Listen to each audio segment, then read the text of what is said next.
My name is Claire. I am 29 years old, and until 8 weeks ago, I had spent my entire adult life trying to earn the right to exist in my own family. I grew up in Nashville, Tennessee, in a house that looked perfect from the outside. 4 bedrooms, a wraparound porch, a mother who wore pearls to church, and a father who sat at the head of every table like he had been appointed by God himself. My father was a partner at one of the oldest law firms in the state. His name was on the building, literally. His last name, my last name, carved into limestone above the front entrance. Every time I drove past it growing up, I felt something I could not name. Part pride, part dread, part a hollow ache. I never knew how to explain. My brother was 2 years older than me. My father had been grooming him since birth. Golf at 7, mock trial at 12. Law school at the same university my father attended, same fraternity, same summer clerkships. My brother was the continuation of a legacy. I was, as my father made clear in 100 small and not so small ways over the years, a complication. I remember being 15 and telling my father I wanted to be a lawyer. He looked up from his newspaper, studied me for a moment, the way you might study a slightly odd piece of mail, and said, "You don't have the temperament for it, sweetheart." Then he went back to reading. My mother, sitting across from him with her coffee, said nothing. She never said anything. She never said anything. That was her greatest skill. The precise art of saying absolutely nothing when it mattered most. I became a lawyer anyway. Not at his firm. I tried that first. After I passed the bar, I came to my father with my results, genuinely proud, and asked about joining the firm. He told me there was no open position that suited my experience level. I found out 3 weeks later that he had hired a male associate 2 years younger than me with lower bar scores. When I brought this up carefully, quietly, just the two of us in his office, he told me I was being oversensitive. He told me the legal world was about relationships and trust, and that I needed to build those things before I could expect a seat at the table. He said all of this while not once looking up from the brief he was reviewing. So I took a position at a competing firm across town, Harrison and Wells. It was smaller, newer, hungrier. I was good there. Within 2 years, I had built a client base that surprised even the senior partners. I kept my head down. I worked 70-hour weeks.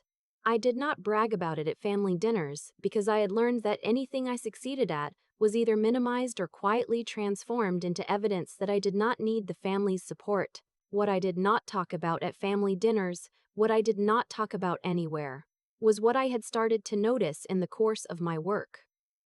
18 months before everything fell apart, I was reviewing a contract for a commercial real estate client when I came across language I recognized, not just similar language, identical language, clauses I had seen before in a different context in filings associated with my father's firm. I told myself it was a coincidence. Boilerplate exists for a reason, but something made me look more carefully. Something made me start keeping a folder. Over the following months, that folder grew. I want to be clear about something. I did not go looking for a weapon. I was not, at that point, constructing a case against my father. I was a lawyer who noticed irregularities and could not unsee them. There is a difference, but I will also be honest. Somewhere deep underneath the professional instinct, there was a part of me that had been 15 years old standing in a kitchen, being told I did not have the right temperament, and that part of me paid very close attention. My grandmother turned 70 in March. My father's mother, a small, fierce woman from Knoxville who had worked 2 jobs to put my father through college and who still made her own pie crust from scratch. She was the best person in our family by a significant margin, and her birthday was a big deal. My father rented out the private dining room at a restaurant in Green Hills, 43 people, 3 generations. Long tables covered in white cloth, flowers, the kind of event that gets photographed and framed. I almost did not go. I had been avoiding family events since Christmas when my father had spent the better part of a dinner redirecting every conversation about my career into a discussion about my brother's recent promotion. But my grandmother had called me personally and asked me to come. She said, "I want all my people around me," so I went. I wore a burgundy dress I had bought specifically because I knew my mother would approve of it.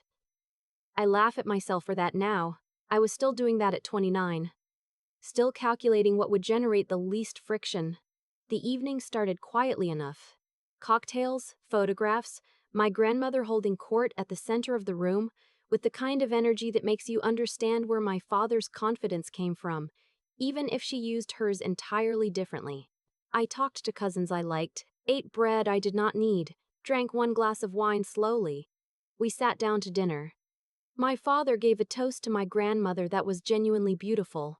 He could do that. He could be warm and generous and funny when it served him, and in those moments I always felt the specific grief of knowing he had chosen not to be those things with me. My grandmother cried a little. Everyone clapped. Then, somewhere between the salad and the entree, I made a mistake. My cousin asked me how work was going. Loudly, across the table, the way people do when they are slightly wine-warm and think they are making pleasant conversation. I said work was going well. I mentioned briefly that I had just brought in a significant new client, a regional healthcare network that had previously worked with a larger firm downtown. I was not boasting. It was the conversational equivalent of answering the question that was asked. My father, 4 seats down, put down his fork. He did not say anything immediately. He picked up his wine glass, took a slow drink, and set it down. The people nearest him caught the shift in his energy before I did. My mother's face went careful. My brother looked at his plate. "Which firm downtown?" my father asked. I looked at him. "Caldwell Group." The silence that followed lasted maybe 4 seconds. It felt like 4 minutes. "Caldwell Group," my father repeated, "is a firm that we have had a professional relationship with for 11 years. His voice was perfectly level. That was always the most frightening thing about him. He did not raise his voice when he was truly angry. He got quieter, more precise. "You solicited their client." "I didn't solicit anyone. The client approached Harrison and Wells directly." "Through a referral." "Through mutual contact, yes. That's how business development works. Not when it involves poaching from a firm that has a long-standing relationship with your father's practice, Dad." I kept my voice calm. I disclosed the potential overlap to the senior partners at Harrison and Wells before I accepted any meetings. Everything was done correctly. Correctly. He said the word the way you might say the name of something you had just found unpleasant in your food. "Tell me, did it feel correct? Sitting down with a client that you knew had history with this family's firm?" "It's not the family's firm. You are not a client of mine. There is no conflict." I should have stopped there. I know that now. But I had been having some version of this conversation for 15 years, and something in me had simply run out of the particular patience it requires to shrink yourself in real time. "I am good at my job," I said evenly. "I have earned every client I have, and I would appreciate it if, just once, that was something you could acknowledge without making it about you." 43 people in that room went absolutely still. My father stood up. "I want you to understand what happened next, because I need to tell it clearly." He did not lunge. He did not lose control in the way people imagine when they picture someone losing control. He stood up slowly, walked around the table with the same measured pace he uses in a courtroom, and when he reached me, he said, very quietly, "You have no idea what you've done." And then he grabbed my arm hard, and when I pulled back and stood up, he shoved me, one sharp open-handed shove to my shoulder that sent me backward into my chair and knocked the chair sideways into my cousin's. Wine went everywhere. I hit the floor on my hands and knees. 43 people. My grandmother's birthday dinner, and the room was absolutely silent. My brother laughed. Not a full laugh, a short, disbelieving exhale that was somehow worse. My mother pressed her lips together and looked at the tablecloth. One of my aunts made a small noise. Nobody moved. I got up off the floor. My hands were shaking, but my voice, when it came, was steady. I looked at my father and I said, "Don't touch me again." Then I picked up my purse and I walked out. I sat in my car in the parking garage for 20 minutes. I called my best friend, who told me to go to urgent care, which I did. I had a bruised shoulder and a scraped palm. The doctor who treated me asked, neutrally, what had happened. I told him. He asked if I wanted to file a report. I said I needed to think about it. On the drive home, I thought about it. Here's the thing I understood. Sitting in that car, my father had spent 30 years building a reputation. He was on the state bar's ethics committee. He chaired 2 nonprofit boards. His name was on the building. And in one moment, in front of 43 witnesses, including his own mother, he had physically shoved his daughter to the ground over a business disagreement. That was not leverage, that was a fact. And facts, in my profession, are everything. I did not sleep that night. I sat at my kitchen table and I opened my laptop and I opened the folder I had been keeping for 18 months. I had 3 calls to make. I had known, somewhere in the back of my mind, that I would eventually make them. I had told myself for months that I was being patient, that I was being responsible, that I was giving my father the chance to simply be better. But he had made his choice very clearly on a restaurant floor in front of 43 witnesses, and now I was going to make mine. The first call was to the Tennessee Board of Professional Responsibility. I did not make it impulsively. I spent 2 hours the night of the dinner reviewing everything in my folder one more time, cross-referencing dates, confirming my documentation was complete. Then I called first thing the following morning and asked to speak with someone about filing a formal grievance. What I had documented over 18 months was a pattern of billing irregularities. Specifically, time billed to clients for work that could not have been performed on the dates listed, given court records showing the attorneys in question were in other jurisdictions on those days. It was not complicated, it was just careful. The kind of careful that takes 18 months of a lawyer paying attention. The second call was to one of my father's largest clients, a commercial developer my father had represented for over a decade. I had a professional relationship with this client's general counsel through a bar association committee we both served on. I did not call to poison the well. I called to inform her attorney to attorney that she might want to review certain billing records from the past 3 years before their next renewal conversation. I told her I could not say more than that. She was quiet for a moment, and then she thanked me, and I knew she understood exactly what I was telling her. The third call was the one I had been building toward without fully admitting it. I called the partner at my firm who handled professional liability referrals and told him I had a potential case I needed help thinking through. A civil matter. He listened for 45 minutes. At the end, he said, "Claire, you know this is going to be a significant thing." I said, "Yes, I know." I did not feel triumphant after those 3 calls. I want to be honest about that, because I think people expect a certain kind of satisfaction in moments like this, and what I actually felt was something much quieter and much sadder. I felt the specific grief of a door closing on something you had wanted for a very long time. I had wanted a father who was proud of me. I was 48 hours removed from being shoved to the floor of a restaurant in front of his mother, and I was finally willing to accept that the father I had wanted did not exist and was not coming. The fallout was not immediate, but it was comprehensive. The Board of Professional Responsibility launched a formal investigation within 3 weeks. My father did not know initially that I was the source. He found out. My brother called me first. A long, furious call in which he used the word betrayal 11 times. I counted because I had nothing else to do with my hands while he was talking. My mother called the following day and cried and told me I had destroyed the family, and I listened to her cry for a while, and then I said very gently, "Mom." He pushed me down in front of 43 people and nobody said a word. Nobody checked if I was okay. "You didn't check if I was okay." She cried harder. I told her I loved her and hung up. The commercial developer client quietly declined to renew their contract with my father's firm.